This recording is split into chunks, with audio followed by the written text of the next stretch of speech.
that we had to, maybe people were going to die. I don't know. People, I mean, I just saw people crying everywhere. All my family members, they were walking on the corridors, they were all crying. But me, I wasn't crying.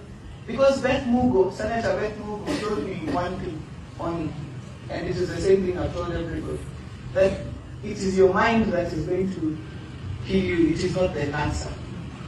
And what I said is, all I'm going to do is just thank God that, what if that time I was in Parliament, I had just been elected.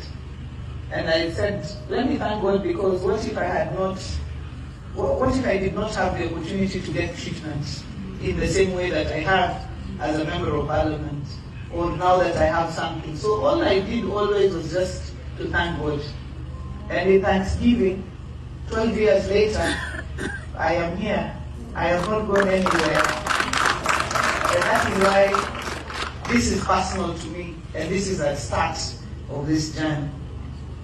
Because in Homa Bay, we're going to have every facility possible for diagnosing and for treating cancer. We're going to start with chemotherapy as we started. We're going to have radiotherapy here. Ultimately, we're going to have every facility that you can get by God's grace and by our determination here. And we are not going to go anywhere. It is people who are going to come here to get treated. It is not us. Madilondo pinkanya marembe ni wadi manutie joma bobolo ndepi kabiro mabe.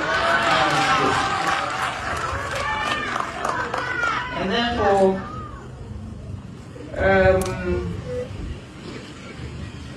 so that